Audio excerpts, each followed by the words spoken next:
Great. So, we're here in the beautiful city of Amsterdam at Passenger Terminal Expo, and I'm joined here by Jack Christine, who is Chief Infrastructure Officer for Charlotte Douglas International Airport. Jack, thank you so much for joining me today. Happy to be here. Happy to be here. So, just first question for you is just tell me about your role. What does it actually involve?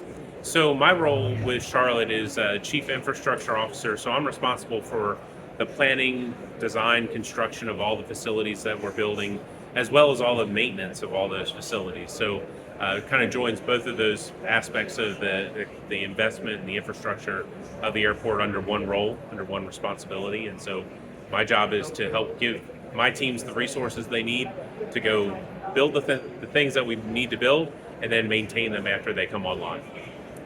And what is on your to-do list for this year?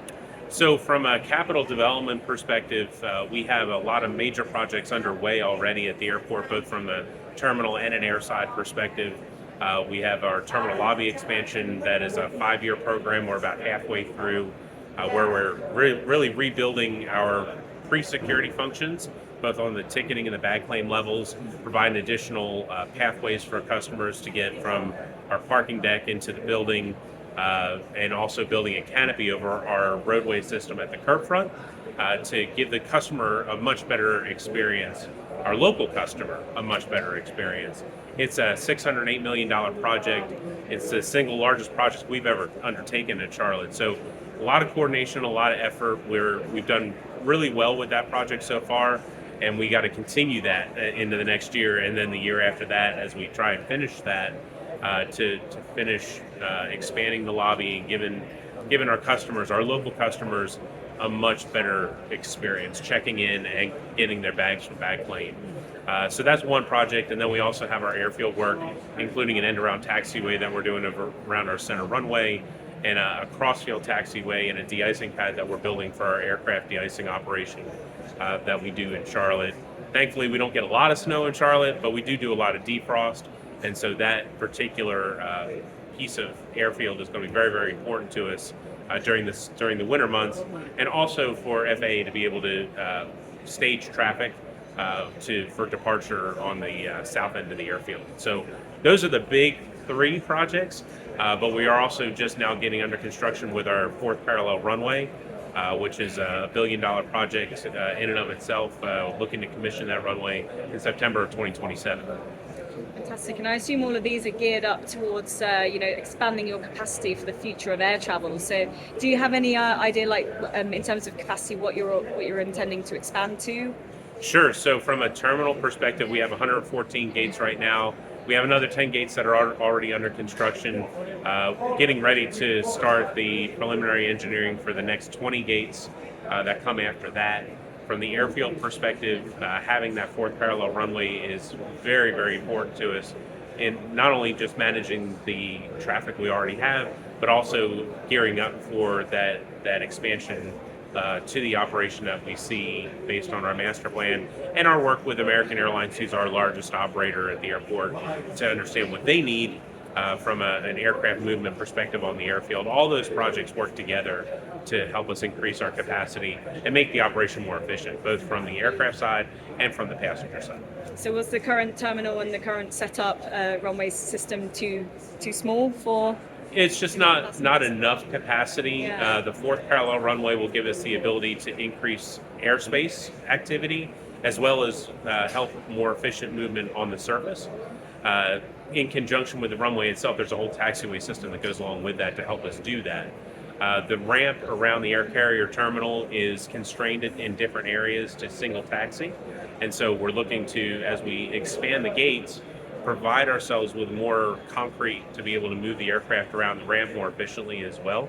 And so we really have an integrated plan to help us balance all those things and expand those elements of the airport as we need to, as we deal with the current growth that we've seen, as well as looking forward into the 2030s and 2040s to make sure that we have the capacity there when we need it.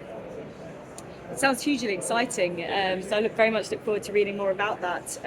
But in terms of headwinds for this year and challenges, what are your personal challenges for this year? Well, I think that there's the continuing challenge of the recovery from the pandemic. Charlotte has been in a much better position than a lot of airports as far as our recovery is concerned, but it's also presented some challenges. While a lot of airports were seeing significant declines in passengers, which is something you never want to have, we were actually dealing with the opposite problem of how do you manage customers moving through a facility that is understaffed because of the pandemic and the issues that that brought along with it, and how do you make sure that you help them feel safe in that journey? And I think we've done a really good job with that.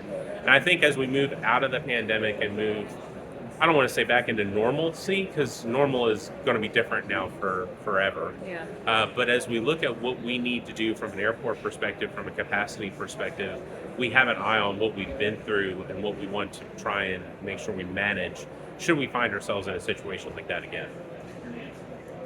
And in terms of opportunities, are there any that you're looking in particular to capitalize on?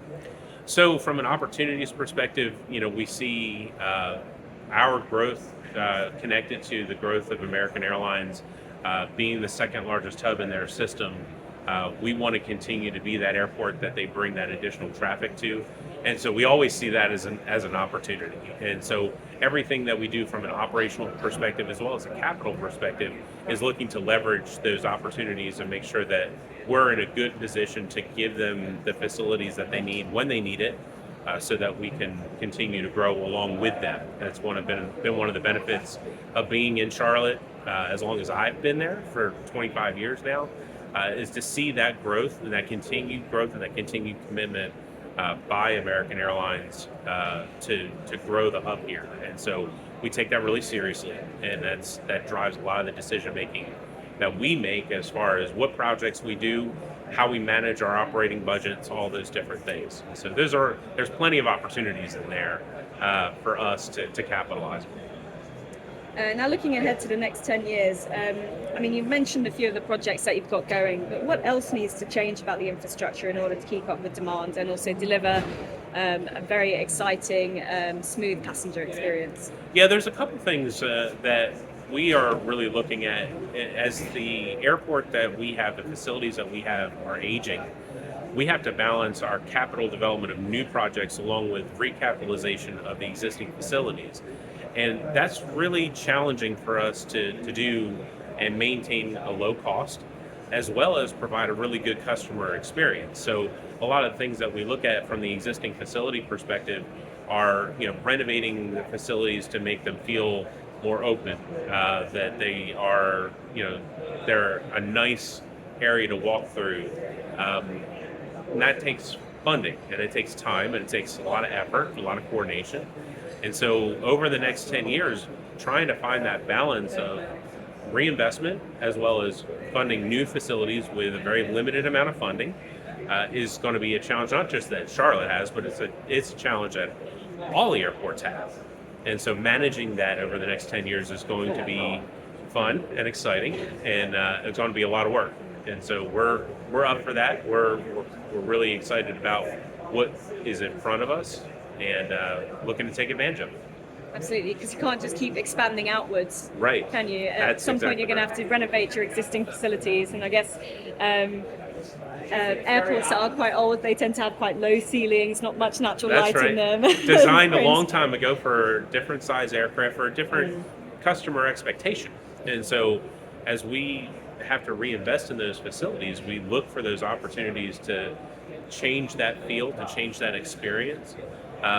But the challenge from a funding perspective is those projects don't tend to expand facilities, allow the airlines to grow. It's to handle what you already have. And so funding those is more challenging because you're not increasing the number of passengers going through the facility with those projects. You're just trying to deal with the passengers you already have. Absolutely. And so funding it is more of a challenge. And in terms of your business outlook then for the future, are you feeling positive? I am. I think coming off the pandemic, it's easy to feel positive because you see recovery, and that's a very important thing for the industry. But I'm also cautious. There's a lot of things happening in the world right now from a financial perspective that we are keeping an eye on because that will have a direct impact to the continued recovery from the pandemic, and then ultimately getting the airlines back into a real growth environment. And so everything that we're looking at is contingent upon, do we need it and is it time? You know, we're not just out there building for the sake of building. We're building for facilities that we really kind of already need. And so long as we stay in that kind of a posture, I think we're going to be positioned well to manage that. But the airlines are, you know, as an industry, are extremely cautious right now about capital investment, and I understand why, and they should be. But in order to facilitate the rest of the recovery, investments are going to have to be made. And so managing through that with our airline partners is going to be, you know, something that we work on really hard to make sure that we're doing the right things at the right time and giving them the facilities that they need. Yeah. Jack, that was my final question. Thank you so much. No problem. My pleasure. My pleasure.